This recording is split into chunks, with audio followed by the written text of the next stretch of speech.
Bonjour, aujourd'hui nous allons parler de la synergie entre le SEO et le SIA. Nous allons voir comment nous allons pouvoir utiliser la data SIA de nos concurrents pour booster notre stratégie SEO. Je vous ai choisi une requête commerciale, livraison fleurs, qui a une volumétrie de 40 000 recherches mensuelles environ et un CPC d'1,50 €. C'est une requête commerciale dont Google nous présente évidemment pas mal de publicité. Cette publicité va représenter 25 à 40% des clics. C'est pas la plus grosse partie du trafic, mais c'est celle qui est devant. Et on va avoir bien évidemment les résultats naturels ou organiques. Alors ma page est croppée, on ne voit pas tout ici, mais eux, ils représentent 50 à 75% du trafic. Ce qui m'intéresse dans cette requête, c'est qu'en fait, les deux résultats, qu'ils soient en naturel ou en payant, représentent 8% de clics si on est deuxième, et ça va m'aider dans la démonstration de la slide suivante. Qu'est-ce que nous allons voir? Comment ces requêtes sur Google vont devenir du chiffre d'affaires des clients, puis du chiffre d'affaires. Donc, on a 40 000 requêtes par mois, on a un taux de clic de 8% en naturel ou en payant, ce qui va nous faire 3200 clics pour cette requête si on est deuxième en naturel ou en payant. Alors, derrière cette requête livraison fleurs, il y a une forte intention d'achat. On a besoin soit de remercier quelqu'un, d'un anniversaire, la fête des mères, un décès ou quelque chose, et donc on a vraiment cette intention d'achat, ce besoin, ce qui explique ce taux de conversion assez fort de 10%, donc ces 3200 clics vont nous faire 320 clients. Un bouquet de fleurs, on peut considérer qu'on est sur un panier moyen d'environ 45 €, ce qui va nous faire un chiffre d'affaires total de 14 400 € par mois pour ces 40 000 requêtes et ces 320 clients. Regardons maintenant ce qui se passe en SIA. Donc j'ai mon bouquet de fleurs qui coûte 45 €, j'ai mon coût au clic d'1,50 €, ce qui fait que chaque visiteur me coûte 1,50 €. Et donc, un client va me coûter 15 € puisque j'ai un taux de conversion de 10%. Grosso modo, Google nous prend un tiers de notre panier, de notre camembert dans le coût d'acquisition. Voilà. Et puis, cette dépense cumulée va arriver à 4 800 € sur un mois pour faire 14 400 € de chiffre d'affaires. Alors, dans l'univers des fleurs, les fleuristes ont à peu près l'habitude de faire un taux de conversion 2 fois 3, c'est-à-dire qu'ils achètent leurs fleurs, par exemple, au marché de Rungis et vont multiplier par 3 pour leur coût de vente, et il nous reste ensuite, de quoi payer nos salaires, nos charges, nos coûts fixes, et voici notre marge qui ne représente finalement que 6%.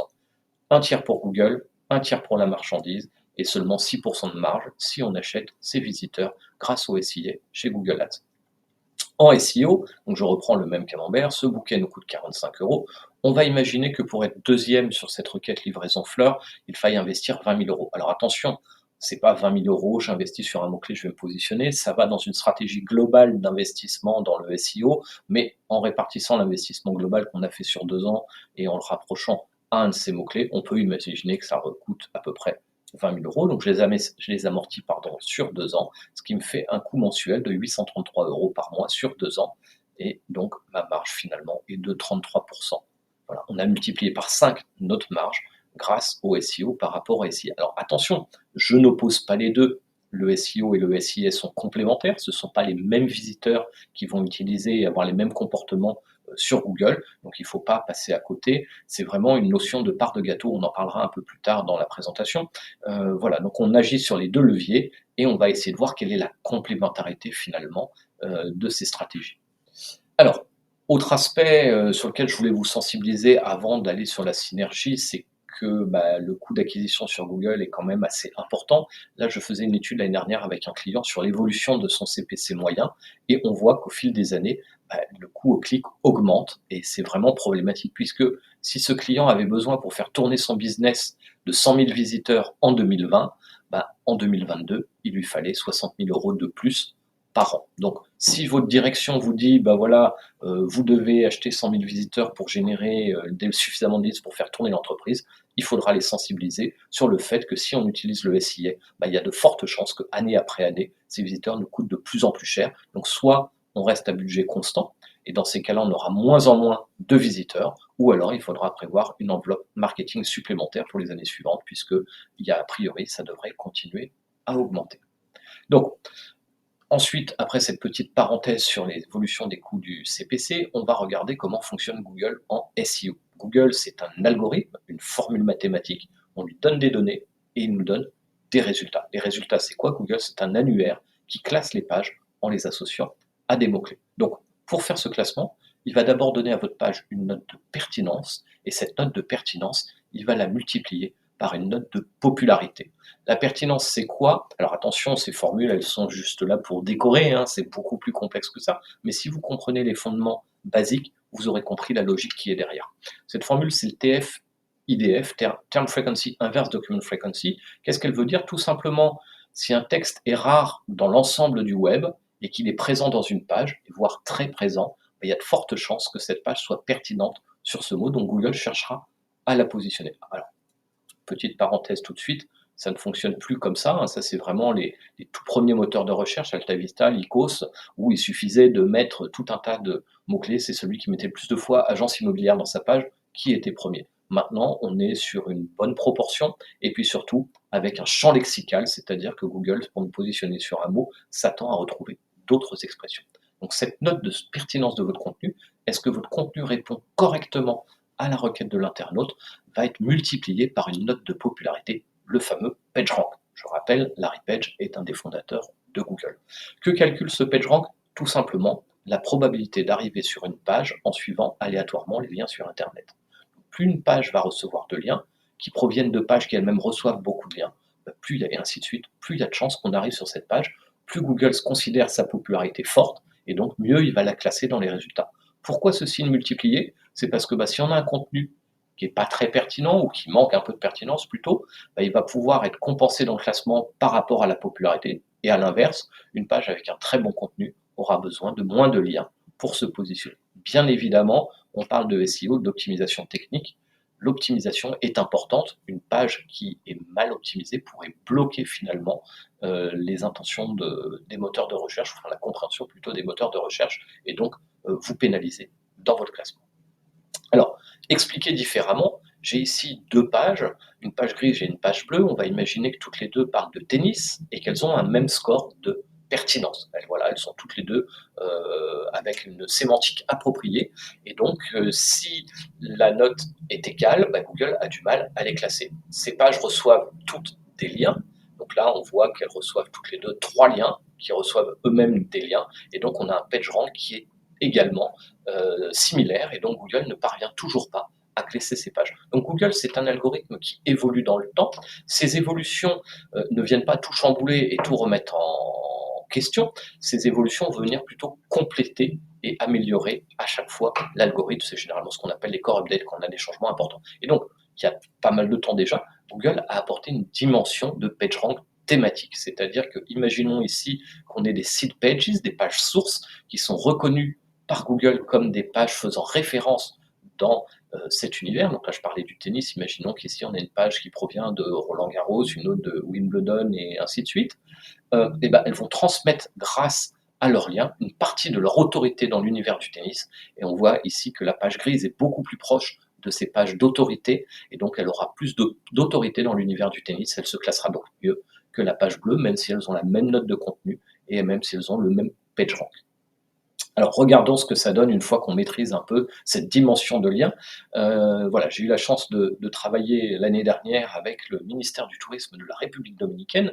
Ils m'ont rencontré lors d'une de mes conférences et ont souhaité travailler avec moi. On regarde ici l'évolution de leur trafic, donc on voit qu'il y a eu des progressions année après année, mais qu'on était sur une tendance baissière assez significative. Ils nous ont mandatés pour les accompagner sur l'amélioration de leur SEO, et on voit qu'après avoir mis en place notre campagne de netlinking, on a une belle progression de leur trafic. Nous avons quasiment doublé le trafic. Alors attention, je fais une petite précision. Dans mes conférences, je ne vous donne jamais de données issues de mes clients. Bien sûr, ça reste confidentiel. J'utilise forcément des outils externes pour pouvoir étudier les tendances et regarder ce qui se passe et comparer. Et bien sûr, ce ne sont pas des données confidentielles de mes clients. Fin de cette parenthèse. Donc, il m'avait mandaté pour travailler sur la France et l'Allemagne. On voit une très belle progression pour ces deux pays. Et puis, il m'avait mandaté également pour travailler sur l'Angleterre. Alors, je vous parlais tout à l'heure de l'importance de l'optimisation technique. Ici, j'ai été regarder le début du code source de leur page à destination des internautes anglophones, et on voit que le code explique que cette page est à destination des anglophones habitant aux États-Unis. Voilà. Donc, notre travail de SEO a fortement augmenté la visibilité aux États-Unis, ce qui explique, pour partie, cette forte croissance que nous avons eue, mais il n'y avait rien de spécifique pour les Anglais, hein, là on dit dans le code, bah, voilà, ces pages sont à destination des anglophones des États-Unis et on voit que l'Angleterre, pardon, n'a qu'à 2 800 visiteurs par mois, alors qu'on aurait pu fort imaginer assez facilement arriver à une audience équivalente à celle de l'Allemagne. Grosso modo, là, on a perdu 25 000 visiteurs par mois, enfin, parce qu'il y a juste un problème de code, hein. Il suffirait soit de dupliquer la page à destination des États-Unis pour l'Angleterre, et donc on aurait un EN-UK, ou alors de retirer ces trois petits signes "US", et on aurait une page à destination des anglophones uniquement, et on arriverait à mieux se positionner. Donc là, ce petit changement qui n'a pas été fait dans le code, bah, c'est 25 000 visiteurs par mois, 300 000 visiteurs par an. Imaginons que seulement 1% de ces visiteurs s'intéressent à aller en République dominicaine. Bah, c'est 6 à 380 qui n'ont pas été remplis. C'est des millions d'euros de retombées économiques pour une petite erreur technique. Je vous disais que c'est très important le SEO technique également, et que ce n'est pas qu'une histoire de lien et de contenu. Autre étude de cas, France Télévisions, qui nous a rencontrés également lors d'une de nos conférences, est venue nous voir. Alors la conférence avait lieu le 10 juin et ça va être très intéressant pour cet exemple. Ils sont venus nous voir à la fin de la conférence en nous disant, ben voilà, on voudrait améliorer notre SEO par rapport au Tour de France. Ce qui est très intéressant, c'est que France Télévisions sont le partenaire de deux gros événements sportifs en France, Roland-Garros. On voit qu'on a 500 000 requêtes par mois sur la période de Roland-Garros et c'est exactement le même score de recherche que le Tour de France. Et donc, Roland-Garros, on était trop tard, on était au 10 juin, c'était fini. Et le Tour de France allait commencer le 30 juin, 20 jours après, et on allait juste, et nous demandait de travailler leur SEO. Alors, généralement, on a tendance de dire que le SEO, ça met longtemps à agir. C'est vrai, hein, bien évidemment, plutôt 6 mois, 1 an pour voir des effets significatifs. Mais sur un gros site comme celui de France Télévisions, on va voir qu'on peut avoir des effets visibles très rapidement. Alors là, voilà, ce qui m'intéresse, c'est que je compare deux requêtes avec le même volume de recherche. D'un côté, Roland-Garros qui n'a pas été travaillé en SEO, et de l'autre, le Tour de France qui a été travaillé en SEO, et on va regarder ce qui se passe. Donc il y a tout d'abord une page qui a été créée spécialement pour l'événement, et puis on a fait du netlinking, on a créé des contenus autour, on a maillé tout ça, et voilà la progression. 1er juillet, 32 000 visiteurs par mois. Alors, c'est pas ce qui s'est passé, hein, je redis, c'est un outil externe, c'est l'estimation que donne cet outil, mais ça donne une bonne indication.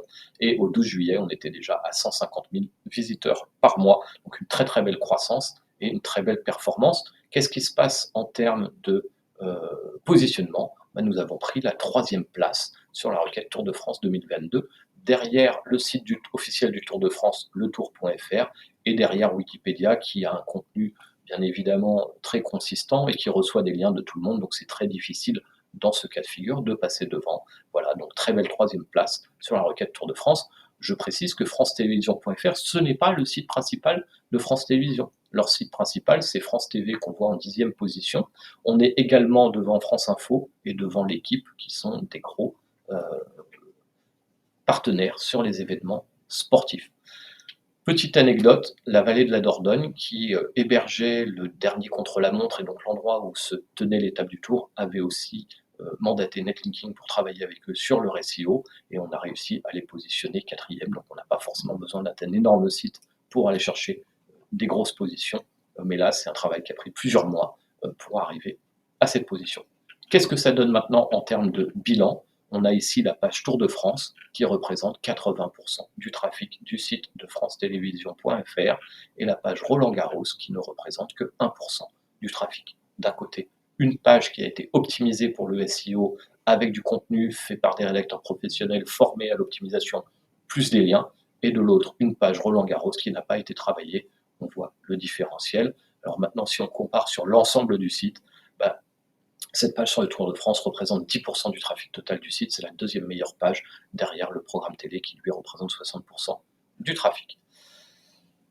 Alors voilà, donc on a dit l'optimisation technique, on a parlé de l'importance des liens, et on a dit qu'il fallait aussi avoir un bon contenu. Ici, on a une visualisation graphique qui nous donne, l'importance finalement de chaque mot sur une page. Donc on est sur la requête voyage Canaries et on va regarder en bas le champ lexical. Donc idéalement, on devrait être dans le vert, c'est la bonne proportion de mots-clés. Si on est dans le orange, dans le rouge, les mots-clés sont surreprésentés. Il y a de la suroptimisation, ce n'est pas bon non plus. Et si on est dans le bleu ou dans le blanc, c'est que les mots-clés manquent de représentation. Donc sur cette page que nous allons voir juste après, Voyage Canaries, il y a 60 fois le mot Canaries. On est dans le rouge, il est trop présent. Et on devrait être ici dans le vert, à la même hauteur que nuit, qui est présent 20 fois dans la page. Pour la requête, le mot pardon, voyage, il est présent 75 fois dans la page, lui devrait être présent 13 fois, comme le mot séjour. Donc voilà, on a un contenu qui a beaucoup trop de suroptimisation sur ces mots-clés principaux, et puis on voit qu'il y a des requêtes qui sont manquantes, type le mot avis qui est absent, et qui devrait être présent dans la page. Regardons visuellement. Sur la gauche, on a en jaune canari la répétition du mot canari, et puis sur la droite, la répétition du mot voyage. Visuellement, on voit qu'il y a beaucoup trop de répétitions et d'occurrences de ces mots. Et si on regarde par rapport aux concurrents, donc là j'ai mis le mot voyage en surlignance en violet, et on voit qu'il est présent avec parcimonie, et ses concurrents performent mieux sur cette requête grâce à un contenu plus adapté et également enrichi avec d'autres éléments de contenu. Voilà, c'était un peu les 3 éléments. Donc maintenant, nous allons voir notre recette, comment nous travaillons et qu'est-ce que l'on peut faire pour améliorer ça. Donc, je vous ai parlé tout à l'heure de la notion de part de gâteau, de part de marché. C'est fondamental à en prendre en compte, c'est-à-dire qu'il y a un certain volume de personnes qui vont taper les recherches qui vous intéressent, et donc si vous allez avoir une part du gâteau. Si vous augmentez votre trafic, c'est au détriment de vos concurrents. À l'inverse, si c'est vos concurrents qui augmentent leur trafic, c'est à votre détriment. Ici, on a 4 acteurs du voyage sur mesure. Marco Vasco nous a confié justement de les aider. On voit qu'à partir du moment où on a commencé à travailler avec eux, une progression très significative de leur trafic, et juste en dessous, les 3 concurrents qui, arrêtent de progresser ou qui stagnent. Et puis, en deuxième année, puisqu'ils nous ont fait la gentillesse de reconduire notre prestation, on voit que les concurrents continuent à stagner ou à régresser. Et donc, c'est vraiment cette notion de part de gâteau, voilà, de vase communicant. S'il y en a un qui est plus visible, les autres le sont moins. Donc, c'est fondamental à avoir en tête. C'est-à-dire que si vous êtes inactif, vos concurrents, eux, risquent de l'être. Et donc, vous allez au fur et à mesure perdre des parts de marché. Ça m'amène sur la quatrième dimension, enfin pas la quatrième dimension, le quatrième pilier du SEO, la stratégie. C'est vraiment un élément fondamental, et l'outil qui va nous permettre d'avoir cette vision stratégique, c'est Youda, avec cette approche de segment de marché. Je reprends mon exemple du début sur la livraison de fleurs. Ici, je vais comparer Aquarelle et Interflora. Donc en vert, on va avoir Aquarelle, et en bleu, Interflora. Donc avec Youda, on a réparti les mots-clés dans différents segments de marché. On en a fait un sur la livraison de fleurs. On voit que Interflora est plus performant qu'Aquarelle. On a mis la marque Aquarelle, et là on voit qu'évidemment Aquarelle est bien plus performant qu'Interflora qui est absent. Sur les fleurs d'anniversaire, c'est Aquarelle qui est plus performant. Les roses, c'est Interflora. Sur la fête des mères, c'est Aquarelle. Et on voit que les deux sont très mauvais sur les bouquets de mariage. Donc là, on voit une belle opportunité qui se dégage. Donc Youda va également nous amener donc justement la taille respective des différents marchés. Sur la première slide, on est en train de voir comment se positionner par rapport à nos concurrents. Donc là, ici, segment par segment, donc on voit en bas que la livraison de fleurs représente 44% du marché, et qu'il y a un volume de recherche de 497 420 recherches mensuelles sur les requêtes qu'on a liées, nous, dans notre segment, à la livraison de fleurs.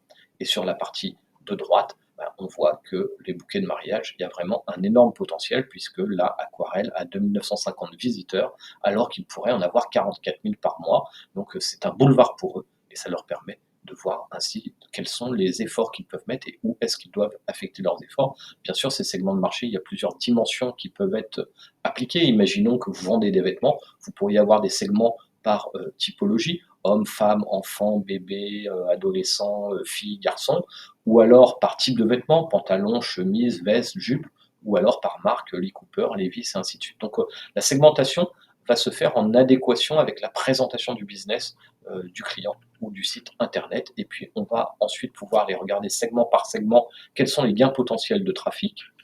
Voilà, donc là je prends notre segment de la livraison de fleurs, on voit qu'il y a un gain potentiel de 76 000 visiteurs par mois, ce qui est très conséquent quand on voit ce que l'on pouvait faire comme chiffre d'affaires tout à l'heure avec un seul mot-clé.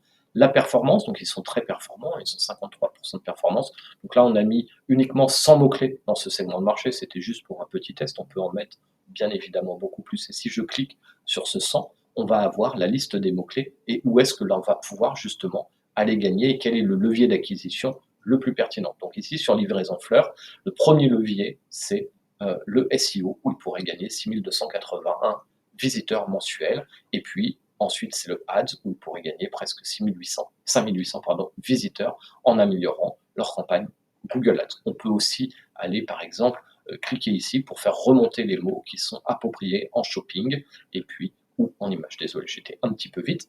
Alors, une fois qu'on visualise cette stratégie, ben, on va pouvoir définir comment la mettre en application. Un client vient souvent nous voir en nous disant: «Voilà, moi, je veux dépasser mon concurrent». Ici, on est dans l'univers de l'assurance, donc en haut, on a les métriques de notre client et puis, en bas, les métriques de son concurrent. Donc voilà, notre client nous dit: «Aujourd'hui, moi, j'ai un trafic de 41 000 visiteurs par mois». Enfin, c'est nous qui lui disons en regardant avec les outils: «Bah, mon concurrent en a 5 fois plus et je veux le rattraper». Alors, c'est assez simple. Les outils nous donnent une valeur du trafic, c'est-à-dire que pour avoir ce trafic de 150 000 visiteurs, il faudrait dépenser 225 000 par mois sur Google Ads. Donc il suffit de mettre en place une campagne, donc 225 000 fois 12 mois, plus 15% de gestion de votre agence, ça fait 3 millions d'euros par an de dépenses pour avoir autant de trafic que son concurrent grâce à Google Ads. Ça fait une grosse dépense, peut-être que de faire améliorer son SEO va permettre de créer ce trafic manquant, hein, de multiplier par 5 le trafic de notre client et à des coûts plus intéressants. Donc qu'est-ce que ça veut dire? On a vu tout à l'heure l'importance des liens, du nombre de liens. Donc là, je regarde pas, alors il faut quand même le regarder le nombre de liens, mais ici je m'intéresse au nombre de domaines référents, de sites différents qui vous font des liens. On voit que notre client a 500 sites qui lui font des liens, alors que son concurrent a 5 fois plus de sites qui lui font des liens. Donc si on augmente les liens, qu'est-ce qui va se passer? On va avoir plus de pages qui se positionnent. Ici, on voit qu'on a 800 pages qui se positionnent par rapport aux 5000 pages qui sont indexées sur le site, alors que le concurrent, lui, en a 4000 pour 9000 pages indexées. Voilà, donc plus de pages qui s'indexent, bah, ça veut dire plus de mots-clés qui se positionnent, et comme les mots-clés vont en plus avoir des meilleures positions dans Google, on va augmenter le trafic CQFD. Voilà, donc le problème n'est pas qu'une histoire de quantité de liens. Je vous ai montré tout à l'heure la notion d'autorité des liens. Donc on va aussi regarder, est-ce qu'on n'a pas un déficit d'autorité? Donc pour ça, je vais utiliser le Trust Flow de Majestic. Donc je vous ai dit tout à l'heure qu'on était dans l'univers de l'assurance. Le bon Trust Flow pour l'assurance, c'est le Business Financial Services. Donc notre client a une autorité de 22 dans le Business Financial Services, alors que son concurrent a une autorité de 52. Alors attention, c'est une donnée logarithmique. Pour passer de 10 à 20, c'est x 10. Donc imaginons que 10, ça vaut 10, bah, 20, ça vaudra 100, 30, ça vaudra 1000, 40, ça vaudra 10 000, et 50, ça vaudra 100 000. Voilà, donc en fait, mon 52 est 1000 fois plus fort que mon 22. Donc le concurrent a une autorité 1000 fois plus importante. Donc ça va pouvoir se travailler grâce au netlinking en faisant des liens qui vont apporter de l'autorité qu'on mesure grâce au trust flow. Voilà. Donc, on sait ce qu'il nous faut et on va pouvoir essayer de créer des tendances, de voir, de projeter comment les choses vont se passer à l'avenir. Donc ici, j'ai mis le graphique d'évolution des domaines référents du concurrent. À l'époque où j'avais fait cette slide, il était à 2500 sites qui leur faisaient des liens et on va pouvoir tirer des scénarios d'évolution parce que bien évidemment, votre concurrent ne va pas vous attendre, il ne va pas rester sans rien faire à attendre que vous le dépassiez. Lui aussi en train d'agir pour améliorer son SEO, lui aussi veut plus de visiteurs, plus de clients. Donc on va essayer de regarder quelles sont les tendances. Donc là, j'ai fait une tendance moyenne et puis une tendance un peu plus forte qui correspond à leur action des dernières années. Et donc nous, il va falloir qu'on rattrape ces courbes à un moment donné. Donc on positionne notre client sur le graphique et on peut tirer 3 scénarios. Donc et là, ça me permet de calculer combien de liens il va falloir faire pour le client. Voilà, ici pour le scénario le plus bas qui nous permet à l'horizon de 7 ou 8 ans de rattraper le concurrent. Il faudrait créer des liens sur 312 sites par an pour arriver à rattraper notre concurrent si celui-ci ne s'excite pas trop. Le scénario intermédiaire, on est sur 750 liens par an, et sur le scénario le plus offensif, qui nous permettrait de rattraper quoi que fasse notre concurrent d'ici 3 ans et demi, et bien là, il faudrait prévoir des liens sur 900 sites différents chaque année. Voilà, et donc ça représente en incluant l'accompagnement SEO, parce que ce n'est pas qu'une histoire de quantité de liens, des budgets de 86 000 à 240 000 euros par an. Alors là, on est sur des enveloppes assez conséquentes parce qu'on est dans l'univers de l'assurance qui est très concurrentiel. À ça, bien évidemment, il faudrait s'ajouter la stratégie de contenu que je n'ai pas inclus. Voilà, donc qu'est-ce qui se passe une fois que justement on met ces choses en application? Ici, je vous prends l'exemple d'un client dans le voyage et on voit la belle corrélation entre l'évolution de ses domaines référents et l'évolution, donc la courbe en bleu, et l'évolution de son trafic, la courbe en rouge. Voilà. Mais ce qui va m'intéresser, c'est pas que le nombre de mots-clés et le trafic sur lequel il positionne, c'est d'abord et avant tout la valeur, parce que le but d'un investissement marketing, c'est d'avoir du ROI, du retour sur investissement, et donc, on va chercher à faire du trafic qualifié, du trafic qui a de la valeur, et pas uniquement des visiteurs qui viennent prendre de l'information. Donc, je peux aussi visualiser le graphique par rapport à la valeur des mots-clés, et on voit que là, le client a multiplié quasiment par 5 ou 6 son trafic, en valeur, en quelques mois, grâce à la stratégie de netlinking. Ça permet de se faire une idée du ROI. Donc, venons-en maintenant au cœur de cet atelier, comment nous allons pouvoir exploiter la data SIA de nos concurrents pour améliorer notre SEO. Alors, en préambule, on a tous en tête cette pub Carglass.fr. Pourquoi Carglass a fait le choix d'insister, alors ils ne sont plus les seuls maintenant, d'autres acteurs prennent la relève sur Carglass.fr, tout simplement parce que quand on est dans Chrome ou Safari, si on tape Carglass.fr, on est directement envoyé sur le site, il y a une redirection et on ne passe pas par le moteur de recherche, donc on n'est pas avec des affichages publicitaires. Et donc, voilà, en plus, ce sont les moteurs qui ont la plus grosse audience. Ça leur fait faire des économies de plusieurs millions d'euros de Google Ads, puisque sinon, les gens passeraient sur, s'ils tapent juste Carglass, là, il y a les publicités des concurrents qui ne se gênent pas pour annoncer devant la marque Carglass.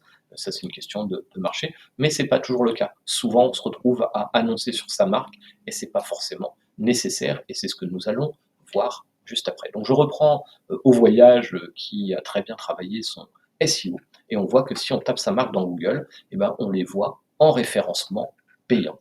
Voilà. Donc on a vu tout à l'heure que le SIA, ça représentait à peu près un tiers des clics, et le SEO, 2 tiers des clics. Donc ça veut dire que un tiers des personnes qui recherchent la marque Au Voyage vont utiliser la publicité, vont donc être des visiteurs payants pour Au Voyage, alors qu'ils connaissaient la marque et voulaient voir directement le site d'Au Voyage. Alors il y aurait eu des concurrents qui annonçaient en même temps qu'eux, ça pourrait s'entendre de vouloir se défendre. On peut imaginer aussi qu'on veut pousser une promotion grâce à la publicité payante. C'est ce qu'ils font ici, hein. Ils proposent 50 € de réduction pour les voyageurs.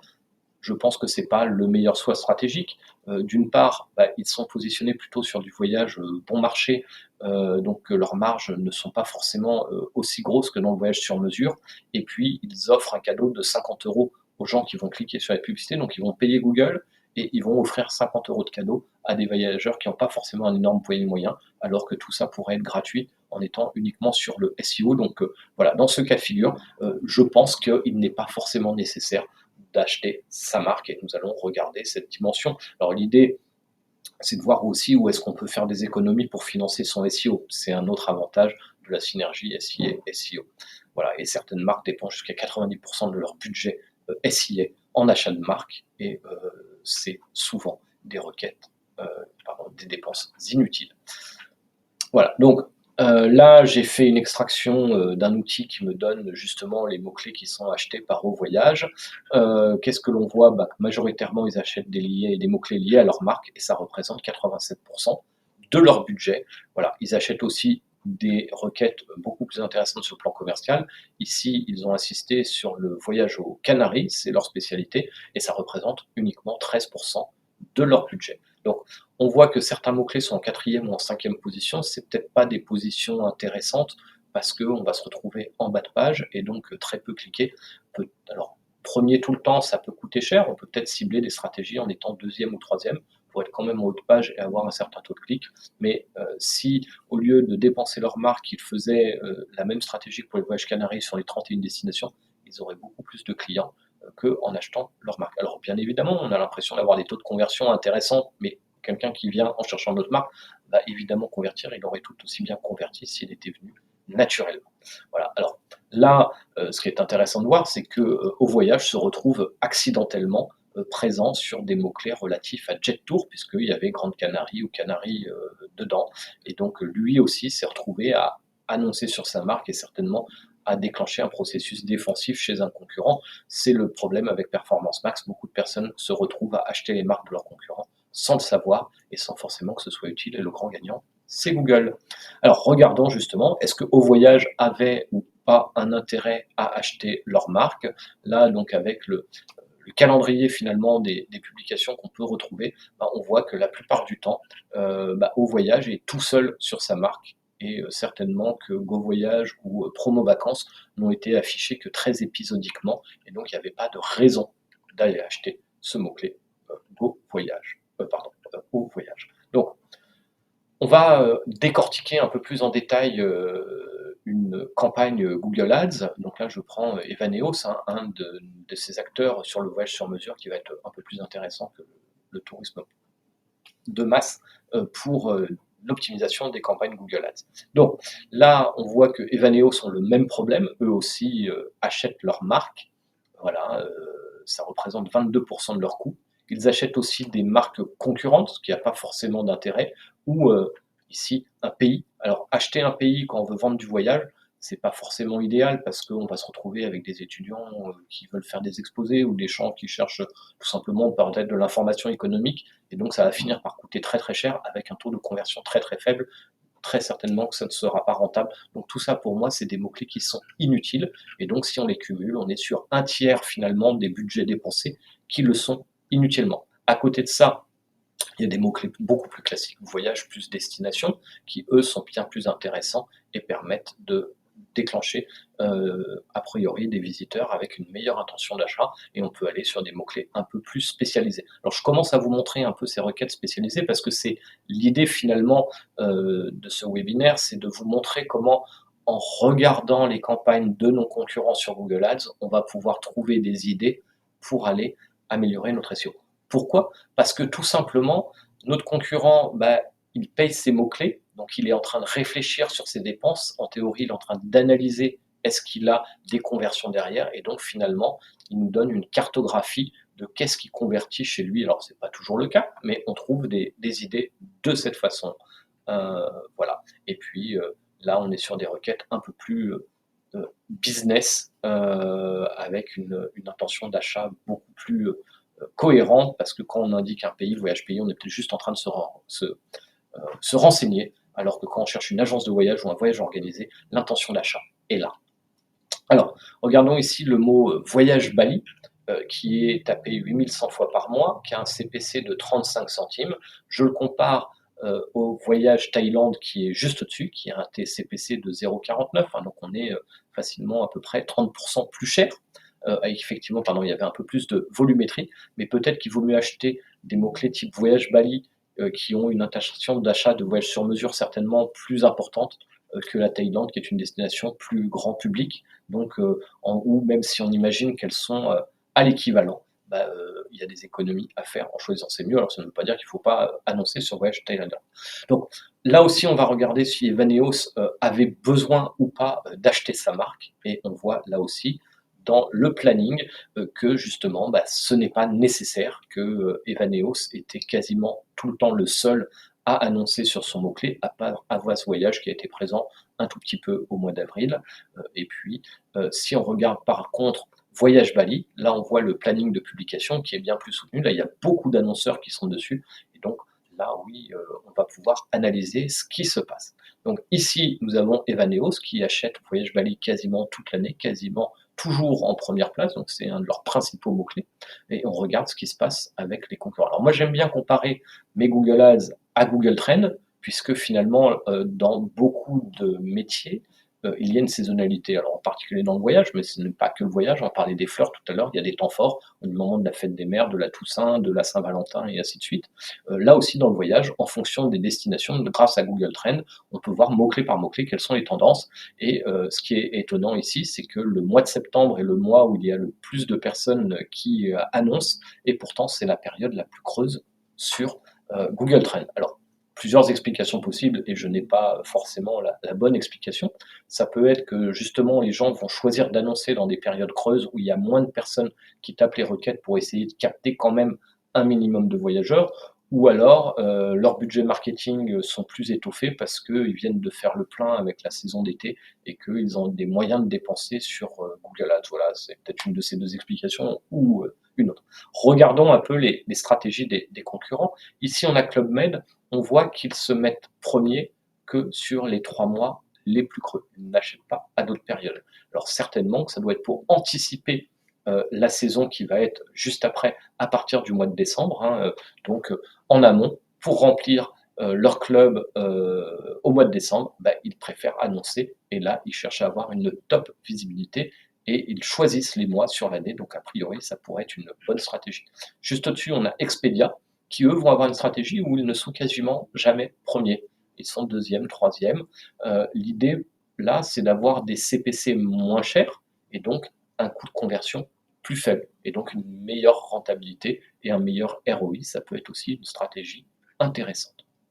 Donc, je reprends, là j'ai changé d'acteur, j'ai pris Maison du Voyage qui, annonce sur beaucoup plus de campagnes, de mots-clés pardon, en Google Ads et j'ai trié leurs mots-clés par CPC les plus chers. Alors, dans ma démonstration, d'un côté, je vais vous montrer comment vous pouvez améliorer vos campagnes et également vous montrer comment finalement on va s'inspirer de nos concurrents en Google Ads pour pouvoir aller justement trouver des idées, soit pour nos propres campagnes Google Ads, mais surtout pour voir quels sont les segments de marché qu'on doit attaquer en SEO ou développer.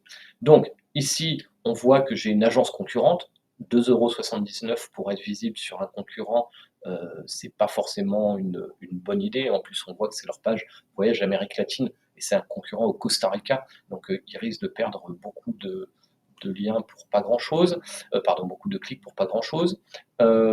Asie Voyage, pareil, Asia Voyage, pardon, c'est un concurrent. Ici, meilleure agence de voyage pour, ça c'est super intéressant. Je suis organisateur de voyages sur mesure.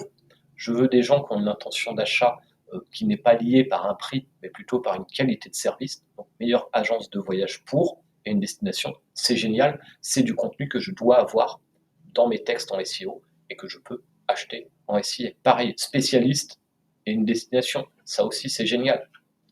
Et puis, 21 jours. Il vaut mieux acheter des Google Ads pour des séjours de 21 jours que les acheter pour des week-ends ou des séjours d'une semaine.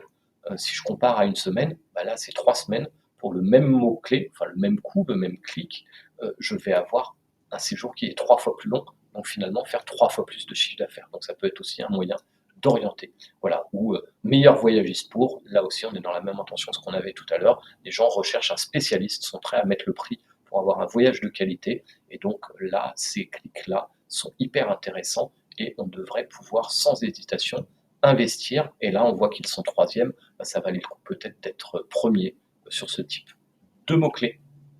Alors là, à l'inverse, j'ai maintenant cliqué pour sélectionner mes mots-clés en prenant les CPC les moins chers possibles. Donc ici, on voit que je vais avoir du Carrefour, du Leclerc. Je rappelle, ici, on est sur Maison du Voyage, ils organisent du voyage sur mesure. On ne va surtout pas aller s'afficher sur des concurrents low cost. Quelqu'un qui tape voyage Carrefour ou voyage Leclerc, il cherche un prix, alors il va être très content de voir des concurrents, il va dire ah bah tiens, si j'allais voir combien ça me coûtait chez le concurrent, ce sera forcément beaucoup plus cher. Et donc là, on est sûr de perdre son argent et de le dépenser inutilement et de servir de lièvre pour ses concurrents. Donc voilà, donc j'exclus les mots Carrefour et Leclerc de mes campagnes. Paris-Jamaïque, on est sur des vols secs, pareil, je vends du voyage sur mesure, je cherche à vendre un voyage organisé et non pas juste des vols d'avion. Aller-retour aussi, je l'exclus, billets, vol, ou conseils, tout en bas, conseils, je ne vais pas payer pour que des gens viennent lire des conseils sur mon site alors qu'ils sont en phase amont de mon voyage. Alors, certes, ça peut être très intéressant mes conseils, mais il y a peu de chances qu'ils convertissent tout de suite, donc le coût d'acquisition va être très élevé à la finale. Voilà. On peut trouver des idées insolites chez nos concurrents, hein, voilà, le train des glaciers, c'est peut-être quelque chose d'original et recherché qui peut être intéressant. Et puis on peut trouver des destinations qui vont être pertinentes. La Nouvelle-Calédonie et aux Antipodes, c'est un long voyage, donc voyage en Nouvelle-Calédonie, bah, là, on ne sait pas s'il y a une intention juste de prendre un vol parce qu'on veut rejoindre sa famille, qui est en Nouvelle-Calédonie ou si on veut vraiment, découvrir le pays. Par contre, circuit Nouvelle-Calédonie, là, on sait qu'il y a une intention de tourisme et d'organisation et à 0,17 centimes, pardon, à 0,17 €, c'est vraiment pas cher et donc pour une destination aussi lointaine, ça, c'est très intéressant. Voilà, pareil, voyage Moorea prix 19 centimes le clic. Moorea est une destination qui coûte plutôt cher, hein, c'est à côté de Tahiti.